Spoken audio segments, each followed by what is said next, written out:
It is the indebted who are forced to sell their best assets at the worst possible prices to meet margin calls, transforming a temporary market downturn into a permanent loss of capital. Hetty Green's strategy was the complete antithesis of this. She ran her financial empire like a fortress, designed to withstand any siege. Her famous, almost comical personal frugality was the outward manifestation of this core principle. The stories of her wearing old clothes, arguing over the price of a bottle of milk, or refusing to pay for heat were not just quirks of a wealthy eccentric. They were the application of a ruthless business philosophy to her personal life. Minimize all fixed costs, eliminate all liabilities, and maximize free cash flow. She understood that every dollar not spent on a frivolous luxury was another dollar available for her war chest. This discipline allowed her to accumulate a pool of liquid capital so vast that it was in itself a strategic weapon.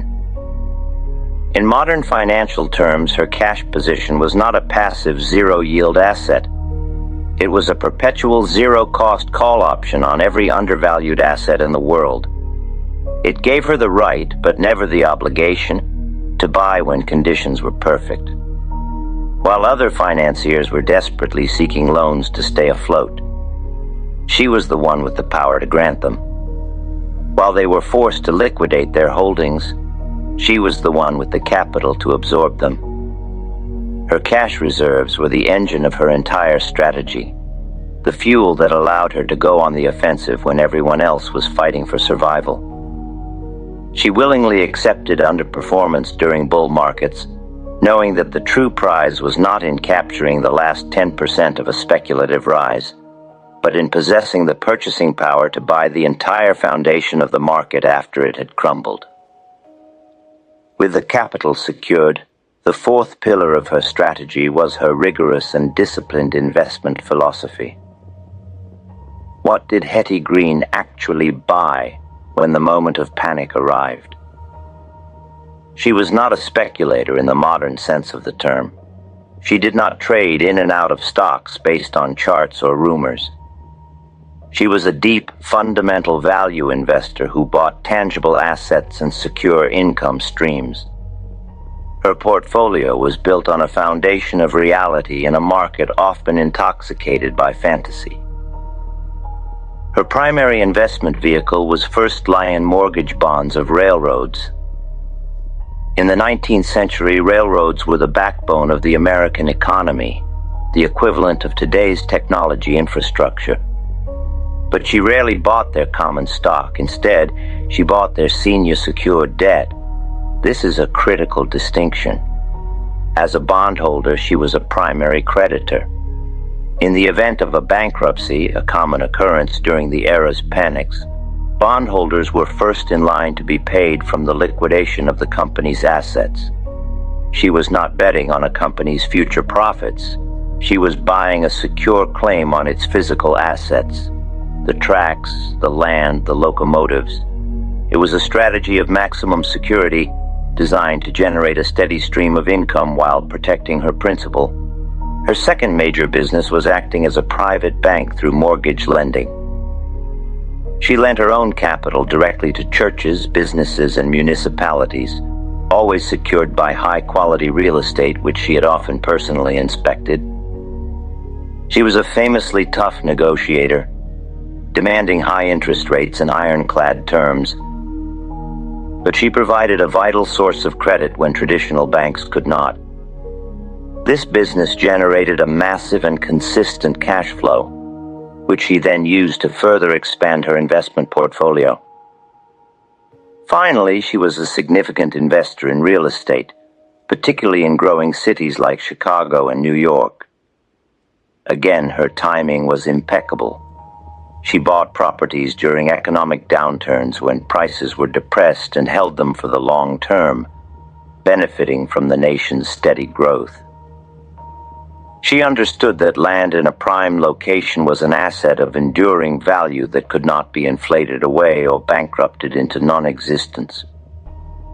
The common thread connecting all of her investments was a relentless focus on intrinsic value. She bought real things: railroad tracks, property, secure legal claims on cash flows. She never bought a story, she never bought a projection, and she never bought anything she did not thoroughly understand. The final element, the one that bound her entire strategy together, was the power of patience. Buying at the bottom is a feat of courage, but profiting from it is an act of endurance. Hetty Green's time horizon was not measured in months or even years. It was measured in decades or a lifetime. Once she acquired an asset during a panic, she was prepared to hold it indefinitely. This psychological fortitude is perhaps her most remarkable and least replicable trait. She was able to be so patient for several reasons. First, as we've established, she had no debt. There were no creditors who could force her to sell at an inopportune time. Second, her personal expenses were so low that she had no need to sell assets to fund her lifestyle. Her portfolio was never a source of emergency cash. It was a compounding machine. This freedom from external pressure allowed her to operate on a completely different time frame from the rest of the market. She was engaging in a form of time arbitrage, exploiting the market's obsession with short-term performance. While other investors were driven to panic by a bad quarter or a temporary downturn, she was focused on the value of an asset over the course of a generation. Her holding period only ended when the cycle turned completely. She sold when the panic and despair that had allowed her to buy were replaced by optimism and euphoria.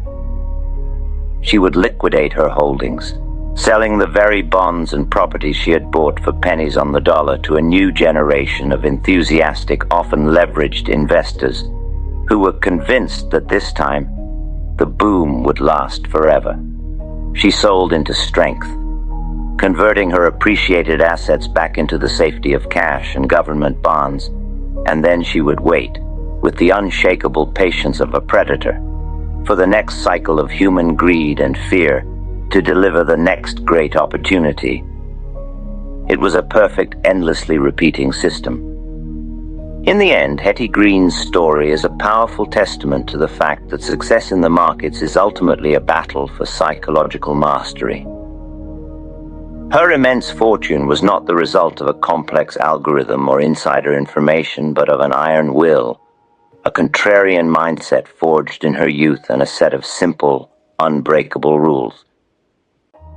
Her life is proof that temperament, not intellect, is the ultimate determinant of investment success. Her iron will, her patience, and her ability to act when others were paralyzed by fear are timeless lessons. Perhaps no other book in history has captured the raw, intense psychology of speculation and the brutal lessons of the market better than Edwin Lefebvre's Reminiscences of a Stock Operator, which is presented as a fictionalized biography of the great speculator Jesse Livermore.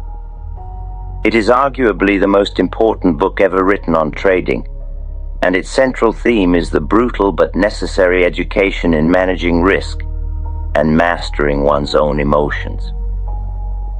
For those who are committed to a deeper, more methodical study of these principles, we highly recommend the edition that features a unique, detailed chapter-by-chapter analysis by Max Davidson, an interpretation specifically designed to translate this century-old wisdom for the modern reader.